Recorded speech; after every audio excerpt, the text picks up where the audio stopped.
Welcome to the S.J. Child Show, where a little bit of knowledge can turn fear into understanding. Enjoy the show.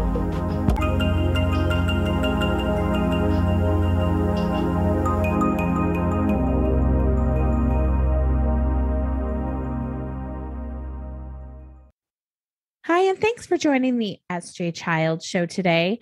I'm really honored and pleased to have a fellow author, and we're going to be having a really great discussion.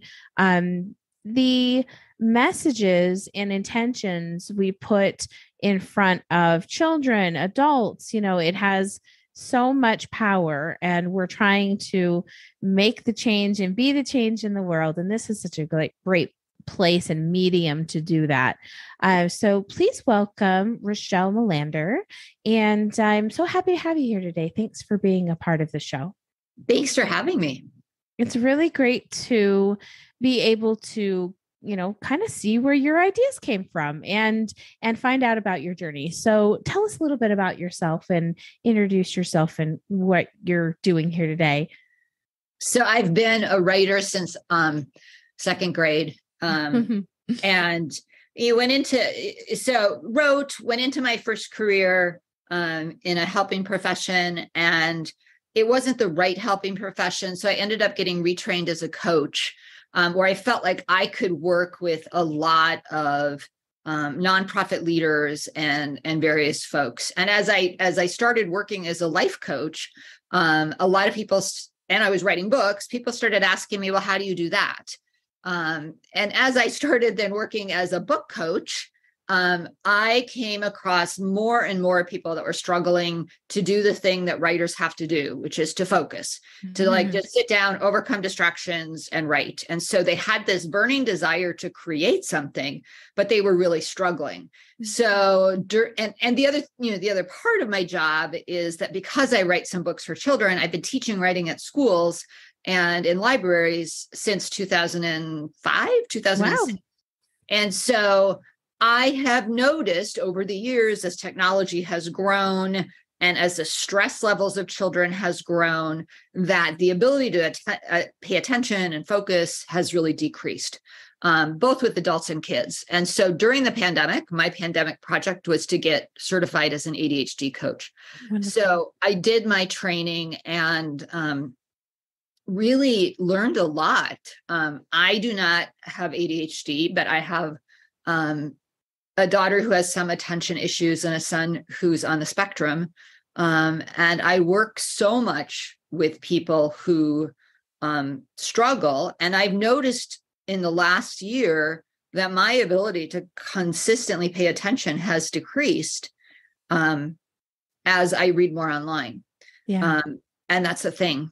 So it's a proven thing. So that's where I'm coming from. My goal is to help people who want to be able to write, find a way to do that, whether they're students or professionals, or they want to be writers. Yeah. And it's so interesting that you said you started in second grade, because I remember the same thing, being so young and being so interested in writing and someday I'll do this, someday I'll do that. And it's not until you get to be an adult that you chase after those dreams sometimes. Isn't that the truth? Yes. Excuse me. But it's so nice that we can change and pivot and follow our dreams. And it sounds like they've led you down a lot of different paths. And you pick up a lot of experiences along the way with that. What are some maybe beginning tips that you might give to somebody interested in beginning to start to write? So, I would just say start with a journal. If you want to write. You don't have to do anything special to do it. And I love the whole idea of morning pages by Julia Cameron, to just, write 3 messy pages every day about whatever, no matter what. Choose a journal size that fits with what 3 pages feels comfortable to use. So I love it when people do it in one of those old spiral notebooks, because you can write as big as you want. They're not precious. You can throw them away afterwards. I think if you start with a really fancy journal, you might feel anxious about even putting words in it. So I would say, just start writing three pages a day, start writing about some of your ideas. And then at the end of a few weeks, go back and underline things that you might want to pursue further. And that's when you can kind of like, maybe some day after your 3 pages, you can say, oh, look, I've got these lists of things I want to write more about. So let me write about the first time I rode a bike or whatever it is that's important to you. Mm-hmm. Yeah. And storytelling, it's so interesting how you can teach so much and learn so much in the same kind of space. And it's people really value what they can learn from reading. Yeah, absolutely. And I think that's how a lot of us learn empathy, is by listening to the stories of others and what others have gone through and how they've overcome things. We read these stories and then we feel like, wow, what they've gone through is so amazing. And that's how we learn to, be empathetic towards another person. So that's really important. And I always tell kids, even if you're not really comfortable telling your story, we really need you to listen, because that's a valuable part of the storytelling experience. Yeah, it's so interesting to teach. You need to teach all of those parts, especially as a teacher going into schools, right? And, people take that for granted as far as a story goes, like the listening portion of that. I really love that you brought that up. Yeah, I just think, I think that as a writer, that's the challenge, is we always want our stories to get into the hands of readers or listeners. And if we're just reading to our critique partners or friends or whatever, that's still so valuable, because their listening is such a gift. And with the kid I taught this morning, and I have each of the children, if they want to, read their golden sentence, their favorite sentence. And so as they read, other kids were chattering. And I said, listen, your listening to them is your way of respecting them and their work. And they got that, and they were able to do that. And it's such a beautiful thing to watch that relationship develop. Absolutely. It must be why I like podcasting so much too. So I can really just take the step back to just really listen. And I find, this is 2 years going for me now, but I've really found that in the very beginning, there's all of these ideas and, oh, you have to read from a script, or you have to have this list of questions that you have to ask someone. And it's just like, nope, you have to find what's best for you and how you are going to make the connection with the other person. It's all about making that conversation feel comfortable and authentic. And me reading off of a sheet, looking this direction and, sounding like a robot, that was never the case for me. And so I love that we can just kind of forge our own ways. And I always like to remind listeners that journaling, although writing is very important and practice and everything, journaling can be done in so many ways. You can now voice text, or you can, draw pictures. If you have a child that's very inspirational in drawing, let them channel that energy through that too. I think that when we really give perspective and kind of step back and allow the individual to show us where they feel best in expressing themselves, that's when we can really see the magic happen. I so agree. I'm a big fan of kind of all kinds of journaling, because any way of expressing yourself is going to help you heal. And so whether using words or you're cutting pictures out of the magazine and making collages, when I've worked with classrooms of autistic children, often we're having them draw an outline around their hand and color it in, and write just simple sentences about how they can help others. And they feel so good about putting together something that represents their life. And then to be able to have that as a souvenir, as something they can treasure, as this is a time in my life. So I encourage parents to, just have journaling supplies available, so that kids can just encounter them. And And same with you as a grown-up, have your journal out so that you can encounter it and write. I mean, I would love, as a writing coach, I'd love if everybody like had a time each day where they wrote, but that's not possible always. And so if you just make it easy and convenient for you to write, that can be really helpful. Yeah, definitely. No, I love that. Somebody said earlier today about expressing themselves through cooking a meal and how it made them so joyful to be able to express themselves that way. And I thought, oh my gosh, that's fantastic. It's fantastic that we can see the beauty in finding joy in something you do and making that the practice, and I know we are definitely talking about writing and reading, and I've veered off a little bit, but I think that it's so beautiful to be able to learn these things and think, oh my gosh, that's a great idea, is to kind of evolving that within your plan. If you like to cook, or, if you like to design clothes, set time aside to go put some outfits together, whatever makes you feel good. Yeah. Absolutely. Oh, that's fantastic. Tell us about when you go to a school, what that might look like in that process. So it's different depending on the class and the age of the kids. Lately, my new book is called Mightier Than the Sword, and it's about people who used writing to change the world. So lately, I've been doing a process with the kids. I have a dream books. And they're tiny little books that you make out of folding a sheet of paper to make a little book. That's just 8 pages. And then we work through a process. So we get together in a room. I tell them some stories from the book about some of the people who have used writing to change the world. And I'm always careful to talk about both people who changed the world as grownups and people who did this kind of writing as kids, like Malala Yousafzai. Started writing a blog about children in Pakistan not being allowed to go to school when she was just 11 years old. Wow. And I talk about a little girl named Rosie who wrote a letter to the Pope about immigration reform when she was 5. So I tell those stories, but then I also tell the stories about people who eventually wrote to change the world, but they really struggled as kids, like Charles Darwin, always snuck out of school. And, would sneak out of school and go home into his home chemistry lab and make laughing gas.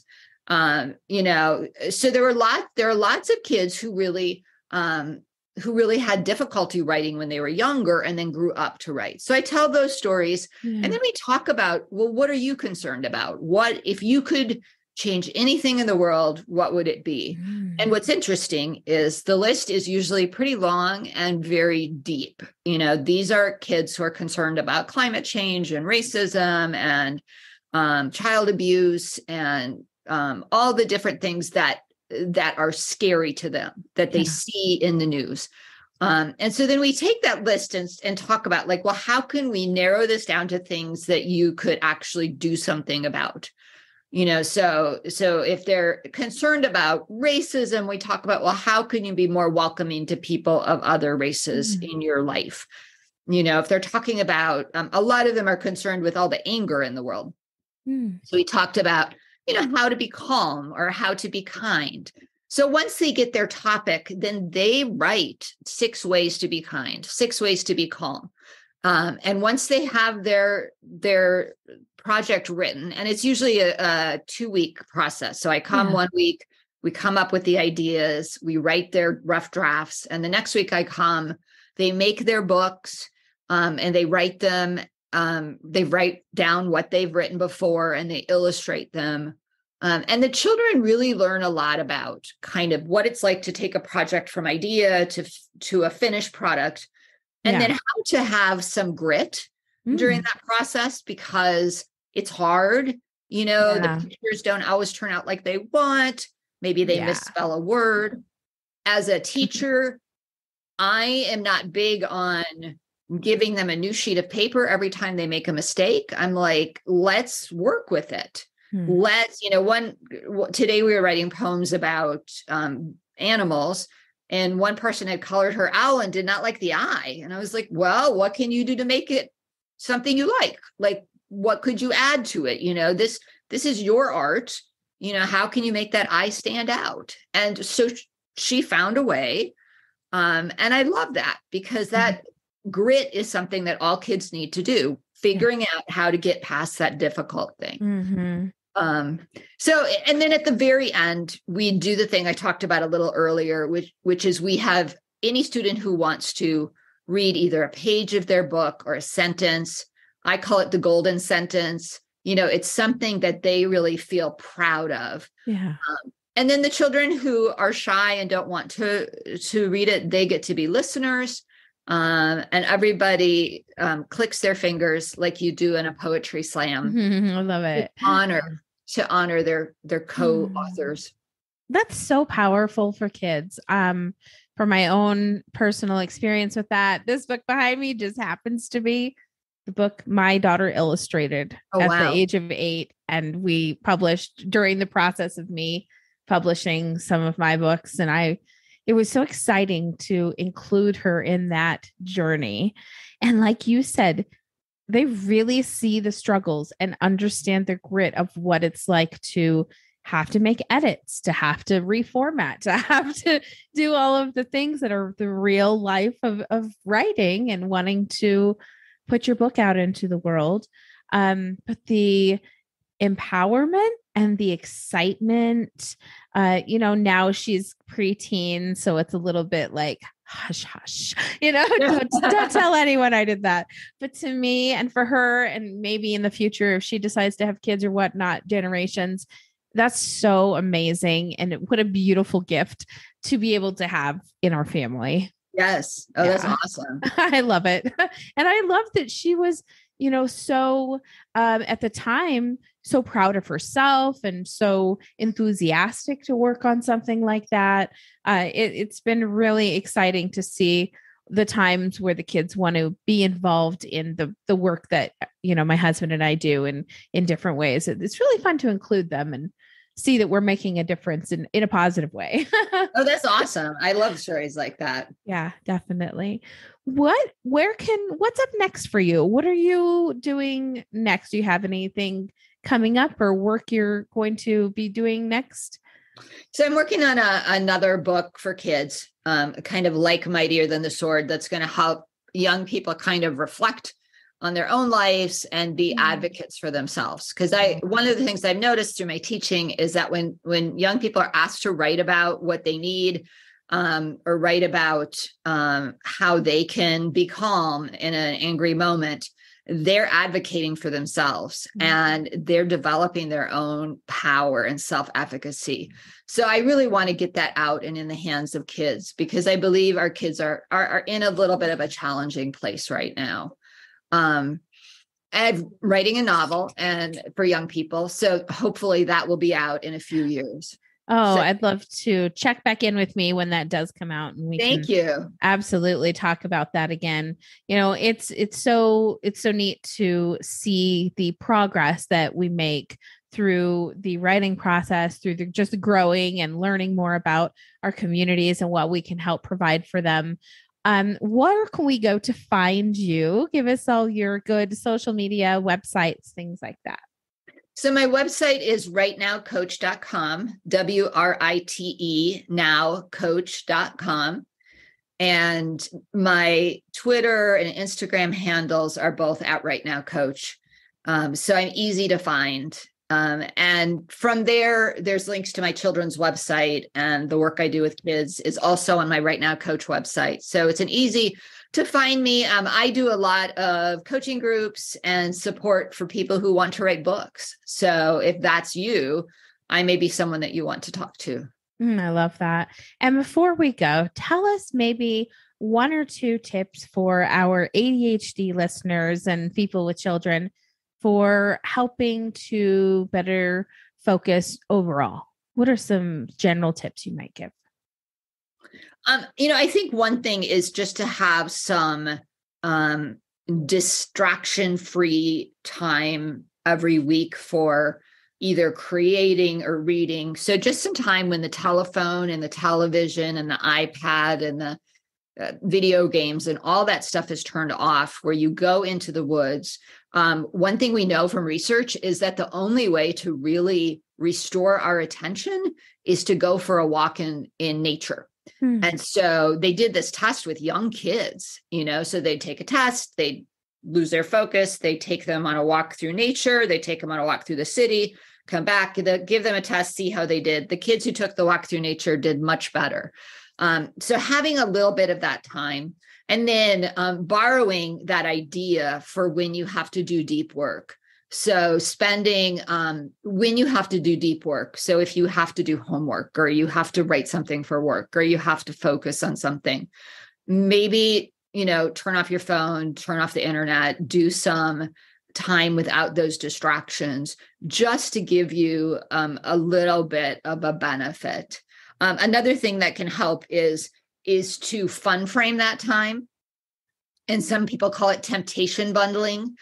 So that's when, if you have something that is really stressful for you to do. So for me, that would be spreadsheets or any kind of detailed work where I have to, keep track of more than one thing. You try to bundle it with something that you look forward to, like a nice cup of tea or a cookie or something like that. Often people will do co-working for those things. So you get together with this person, you get together with your cup of tea, and the rule is you only get that treat if you're doing the work. So, you bundle the temptation with this thing that you don't like to do, and then you start looking forward to it because your treats with the difficult thing. And that's what I've used a lot with students, because students often don't look forward to doing their homework. And so if they can bundle their homework with something fun, like going to a coffee shop or working with a friend, it can be much better. I love those tips. Yeah. So hopefully that will help some of the ADHD listeners get focused and get some writing done. Absolutely. Oh, we all need to. And don't stare at the jellyfish, because that'll just get you mesmerized for days too. Oh, I'm like right there. I'm like, I need to get my own jellyfish. Oh, they're adorable. Just love them. Oh, it's been such a pleasure to have you on the show today. Thank you so much for your time and the really great work that you're doing in the world. And I hope, like I said, let us know when those other books are ready. And I'd love to have you back on the show to talk about them. Thanks so much for having me. Good to meet you. Take care. Have a good day. You too.